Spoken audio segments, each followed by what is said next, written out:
Kauliņu Astra apciemoja draudzenes mājā. Tikšanās prieks, Astrai līdz asarām, Kauliņam likās kaste notrūks no luncināšanas un lēkāšanas.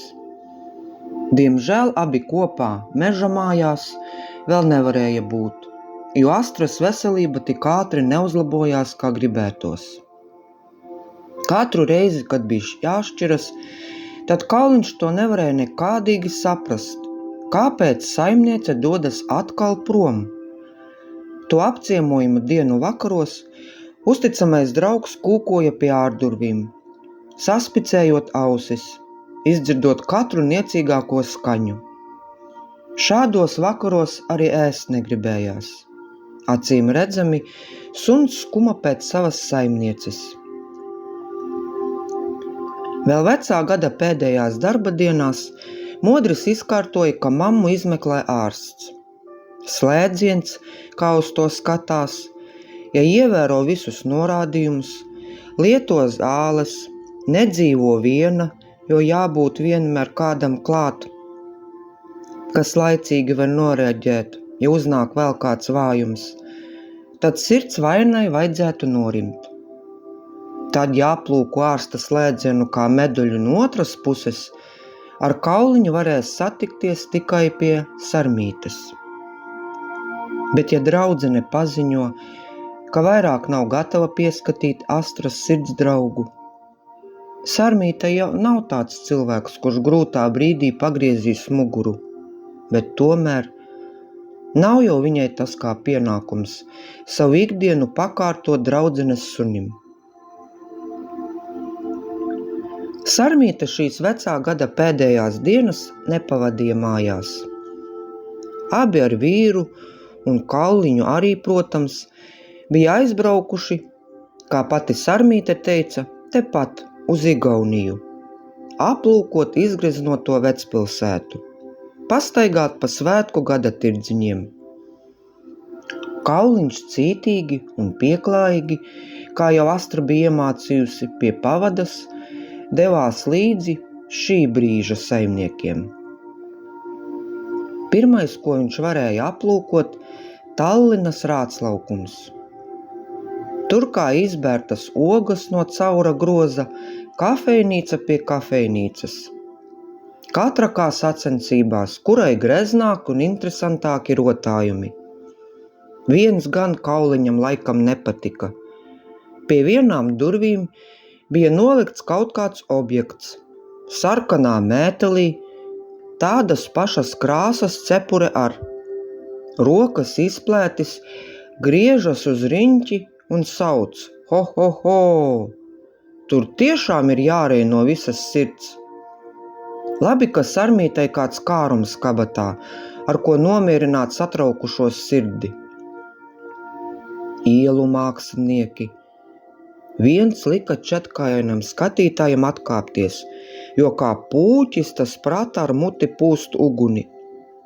Šis tips tiešām tāds, no kura jāturas pa gabalu. Tad jau bija jāseko Sarmītei un Arnim uz Katarīnas ielas pusi. Tur bija tik šauri, ka pavadas turētāja nolēma, ka līdzgājējiem drošāk būs klēpī. Cilvēku daudz, iela šaura, ka kāds steidzīgāks un neuzmanīgāks neuzkāp Kauliņam virsū. Tad nu šo ielu varēja aplūkot no augstāka skatu punkta.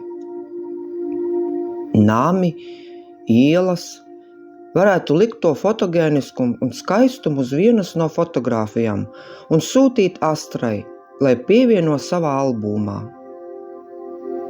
Izgaismotajos logos varēja redzēt un nojaust, kas norit amatnieku darbnīcās. Viens cilāja āmuru, cits pārliecies pie galda kaut ko no ādas šuva. Nākamajā darbnīcā sēdēja pie lielas no koka izveidotas uzpariktes un kaut ko daudzīja, un tādā veidā radās austi audumi. Nes kā uz tādiem ir gulēt, vai tikpat ērti un silti kā saklātajā guļvietā pie Astras? Kauliņš atcerējās savu meža māju, pašam par brīnumu, nevis sarmītes arī gaumīgo guļvietu, bet astras. Vakars jau bija pienācis, un kaimiņu valsts ekskursanti nolēma, ka nakti pavadīs viesu namā. Necerēti, jo šajā svētku bumā atradās viens numuriņš brīvs. Tas gan bija patālu no Igaunijas centra, bet nekas, Arņa vārdi, ar auto tas ir nieks.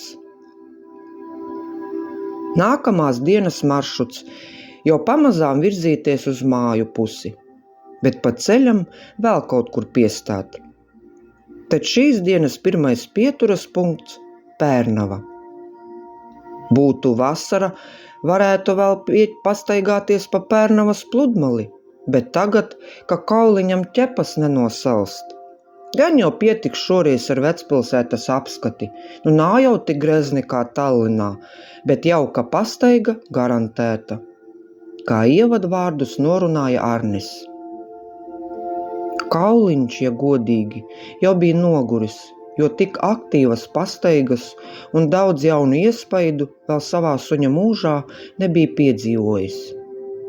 Bet palikt mašīnā vienam arī negribas. Krietnā vakarpusē viss atgriezās mājās. Kauliņš bija tā noguris, ka uzreiz nolikās garšļaukus savā ierādītajā vietā. Nogurušais ceļotājs velti cerēja, ka tagad atsāksies mierīgākas dienas. Jau nepietiek tas, ka istabas vienā stūrī ir uzradies atkal tas zaļais koks kā radatiņām un krāsainajām lietām zaros, tad mājā pa vienam vien saradās cilvēki. Dažus Kauliņš bija redzējis, citus pirmo reizi. Kauliņam, kas radis dzīvoties klusumā un nesteidzīgā dienas ritmā, tad šis viss bija par daudz. Viņš labprāt gulētu kopā ar Astru, viņa rādītu un stāstītu par savām bildēm, tad apietu pa mežu, baudot nesteidzīgās skaņas. Un tad jau vakars, droši var likties gulēt. Izskatās, ka šeit un šovakar tā nebūs. Visi priecīgi, daudz runā, skaļi smejas. Tiek arī viņam kas gards no jaunā gada sagaidīšanas svinību galda. Ēdot karbonādi, Kauliņam ataus atmiņā, ka tāds svētlaimes brīdis jau piedzīvots. Tik kur? Pareizi, pie tiem abiem zērniem, kad viņi slepus no savas mammas uzcienāja. Kā tad puišus sauca? Jā, Mārtiņš un Ivars. Visi kaut ko salēja glāzēs, tās paņēmuši rokās posās, tad laikam iet ārā, jo bija, kas uz pleciem bija uzsvieduši jakas. Kauliņ, pasēdi te, nenāc ārā, tur tu vari sabīties, es tūlīt būšu atpakaļ. Sarmīte pieliecās un nezinu kādēļ šādi noteica. Viņa izgāja pa priekšu, tad sekoja Arnis, pēc tam vēl viens un vēl viens ciemiņš, līdz telpā bija palicis tik pēdējais, kurš arī, cik varēja noprast, steidzās citiem līdzi. Durvis palika neaizvērtas. Tās kā sirēnas, kas vilināja jūras braucējus, tagad to darīja ar Kauliņu. Aizdomīgi lēni vērās ciet un viltīgi it kā aicināja, iziet paskatīties, kāpēc visi tagad ir pagalmā. Kauliņš vilinājumam padevās un izšmauca ārā. Kamēr vērās uz pagalmā stāvošiem, tikmēr sākās šausmu lietas. Atskanēja šāvieniem līdzīgi trokšņi, un gaisā parādījās krītošas kā zvaigznes. Tas sākās kā operetē. Pirmā nots, skaņa un aiziet, jo viss uzņem kulmināciju. Tāpat arī tas notika šeit. Visi stāv un neviens nebaidās. Liekas, ka tas visiem patīk. Svilp, sauc, gavilē. Kauliņš metās uz durvju pusi. Tās likās, ka ļaunā priekā gavilē. Tu esi sprukās, mēs jau aizvērāmies. Pārbiedētais salūta skatītājs metās bēgt. Parasti vārti bija aizvērti, bet tā kā šodien daudz viesu, arī ar saviem transportiem, tad vārtus nolēma atstāt vaļā, jo ik pa brīdim kādam kaut ko savaidzējās paņemt savā auto. Kauliņa bailes ievēroja vienīgo iespēju, kā tikt no šejienes trakās nakts notikumiem – bēgt pa vārtiem. Kājas joza, ko var. Sirds tā daudzījās, likās, ka tas viens no šāvieniem tūlīt pašam tiks kažokā. Kauliņš skrēja pats nesaprotot uz kuru pusi un pa kuru ielu. Jo vairāk līkumos, jo varbūt tā būs labāk. Tās šaujošās debesu uguns mēles viņu neatradīs. Vairs nebija spēka. Kauliņš attapās kaut kādā vārtrūmē.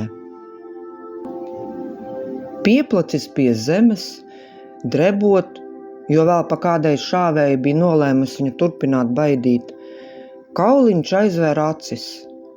Kas notiek? Kāpēc tā ir? Pie Mārtiņu Ivara ar kaut kas līdzīgs bija, bet ne jau kā šovakar bez apstājas. Bet Zēnu mājā mani apskāva un mierināja abi mazie saimnieki. Tad kaut kā to visu varēja pārdzīvot. Varēja jau sameklēt Sarmītes drošo klēpi, bet apjuku, tik daudz cilvēku un tā negaidītā un pēkšņā šaušana. Nē, vēl nekur neiešu. Nevar jau zināt, vai atpakaļ ejot tā neatkārtojas. Tā drebinoties gan no bailēm un augstuma, Kauliņš sagaidīja to dienas daļu, kuras liecās uz rīta pusi. Pacēlis galvu, viņš tramīgi klausījās. Ticības vairs nebija, jo pirmās, kas to iedragāja, bija tās durvis, kas tik pārliecinoši vilināja. Tad vēl šī ziemas nakts, skaista, sniegota un bladāts, šauj un visi par to priecājas.